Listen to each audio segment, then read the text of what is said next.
Channel को subscribe करें और घंटी वाले बटन को दबाएं। तो करने के लिए ऐसा विश्वास मत करो कि अभी कुछ जप ध्यान कर लो, मरने पर प्रभु मिलेंगे। भजन इस जन्म में पूरा नहीं होगा तो दूसरे जीवन में या अनेक जन्मों के बाद किसी जीवन काल में ही परमात्मा मिलते हैं। नाम भजन सबसे श्रेष्ठ है। नाम भजन दो तरह से होता है, जप और ध्यान। वर्णात्मक नाम का जप और ध्वन्यात्मक नाम का ध्यान करो। इसी ध्वन्यात्मक नाम के ध्यान को नाम भजन और सुरत शब्द योग भी कहते हैं। इसको अंतर्मुख होकर करना पड़ेगा। यह शब्द मनुष्य का बनाया हुआ नहीं है। इसको कोई मनुष्य मुंह से उच्चरित करके किसी से कह भी नहीं सकता। इसकी युक्ति जानो और ध्यान करो। ध्यान करने से आप ही आप वह नाद सुन पड़ेगा। संतों की वाणी में जो 5 शब्द आते हैं वे यही हैं कि परमात्मा से सृष्टि के लिए जो मौज होती है, उससे जो धारा प्रवाहित होती है, उससे 5 मंडल बनते हैं। उन्हीं 5 मंडलों के केंद्रीय शब्द को 5 शब्द कहते। कबीर साहब ने कहा कि 5 नौबत बाजती होत 36 राग, असो मंदिर खाली पड़ा बैठन लागे काग।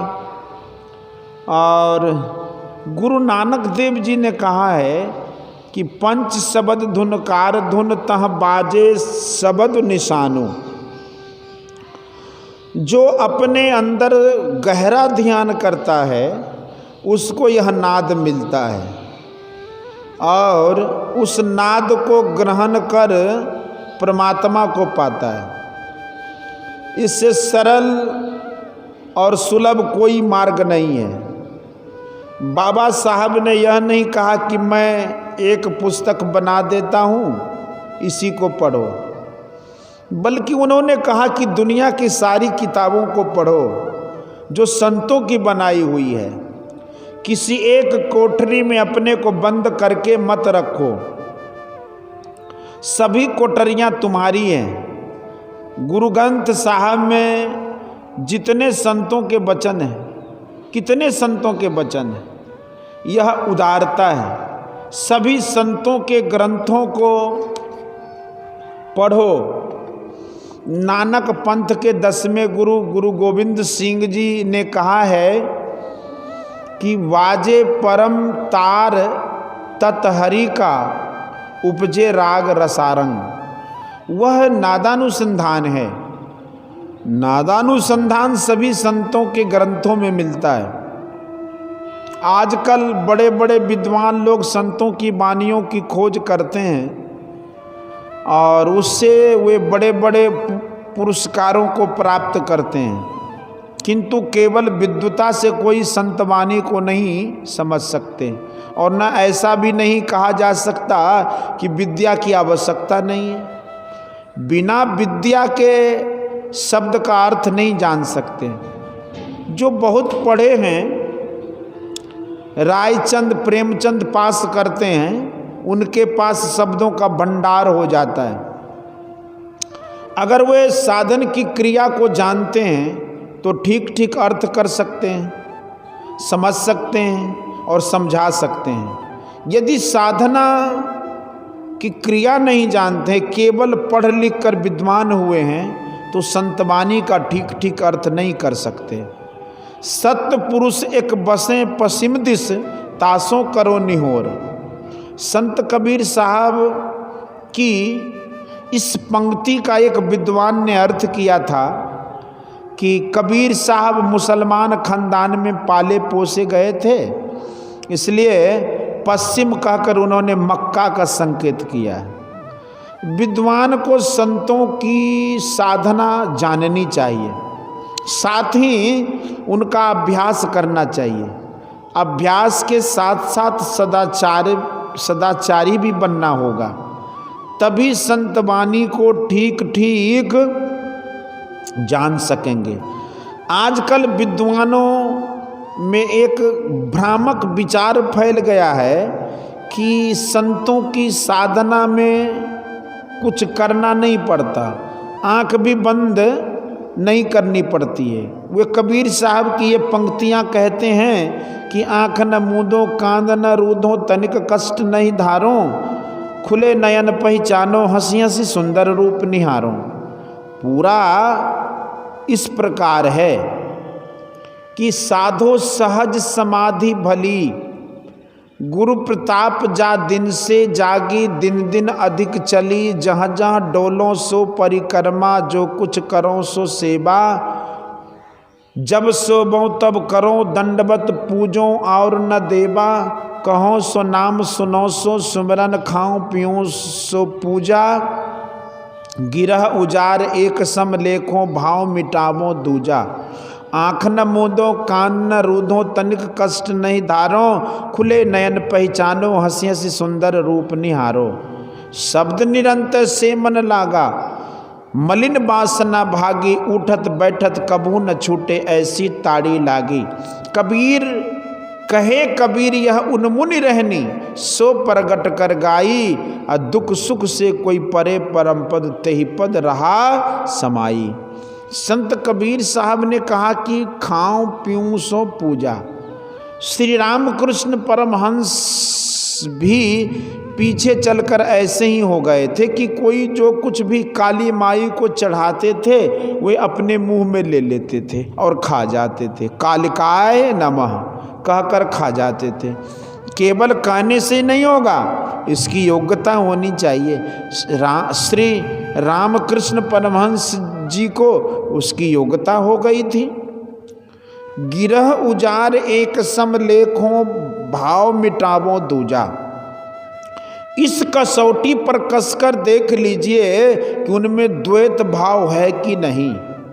आँख न मूंदो कान न रूधो तनिक कष्ट नहीं धारो, खुले नयन पहचानो हंसी हंसी सुंदर रूप निहारो। ऐसी स्थिति उनमें आ गई कि नहीं। शब्द निरंतर से मन लागा, मलिन वासना भागी, उठत बैठत कभू न छूटे ऐसी ताड़ी लागी। आत्मस्वरूप के दर्शन में ही आँख न मूंदो कान न नूदो होता है, साधना आरंभ में नहीं होता है। साधना के लिए तो कबीर साहब ने कहा कि बंद कर दृष्टि को फेरे, अंदर करे घट का पाट, गुरुदेव खोले। गुरुदेव बिन जीव की कल्पना ना मिटे, गुरुदेव बिन जीव का भला नाही, गुरुदेव बिन जीव का तिमिर नासे नहीं, समझ विचार ले मने माही। राह बारिक गुरुदेव ते पाइए, जन्म अनेक की अटक खोले, कहे कबीर गुरुदेव पूरन मिले, जीव और शिव तब एक तोले। यह समाधि में होता है। बाबा नानक ने कहा कि तीनों बंद लगाई कर सुन अनहद टंकोर, और नानक सुन समाधि में नहीं सांझ नहीं भोर। ये तीन बंद क्या है? कबीर साहब ने कहा कि आंख कान मुख बंद कराओ, अनहद झींगा शब्द सुनाओ, और दोनों तिल एक तार मिलाओ, तब देखो गुलजारा है। संतों के पारिभाषिक शब्दों का ज्ञान बिना साधु संतों का संग किए नहीं होता। पूर्व का अर्थ होता है जो पहले हो, इसलिए जो पहले हो वह पूर्व है, उसका उल्टा जो है वह है पश्चिम। परम सहायक को दाहिना कहते हैं। गोस्वामी जी ने लिखा है, जे बिनु काज दाहिने बाएं।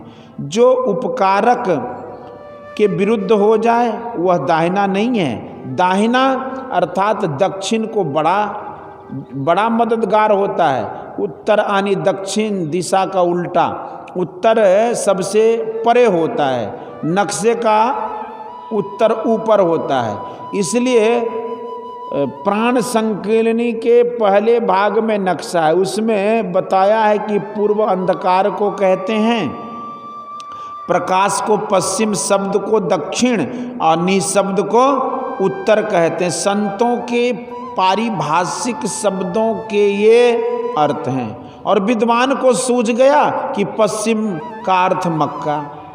विद्वता भी चाहिए और अच्छे साधु का संत का संग भी ज्ञान वृद्धि के लिए एकाग्रता की जरूरत है। एकाग्रता में ज्ञान वृद्धि होती है, ध्यान की एकाग्रता हो, ध्यान से एकाग्रता होती है, एकाग्रता में सिमटाव होता है, सिमटाव होने पर ऊर्ध्वगति होती है, इससे परमात्मा तक पहुंच सकते हो। एकाग्रता जैसे हो वैसे करो। मंडल ब्राह्मणों उपनिषद में 3 प्रकार से सिमटाव करना बतलाया, अमावस्या, प्रतिपदा और पूर्णिमा से। आंख बंद कर देखना अमादृष्टि, आधी आंख खोल कर देखना प्रतिपदा है और पूरी आंख खोल कर देखना पूर्णिमा है। उसका लक्ष्य नासागर होना चाहिए, जिससे जो निभता है करता है, करने दो। ध्यान में स्थूल सूक्ष्म दोनों भेदों को जानिए, सदाचारी बनकर रहिए और ध्यान कीजिए। बोलिए श्री सतगुरु महाराज की जय। यह प्रवचन भागलपुर जिला के श्री संतमत सत्संग मंदिर एकचारी में दिनांक 3/3/1955 ईस्वी को प्रातःकालीन सत्संग में हुआ था। बोलिए श्री सतगुरु महाराज के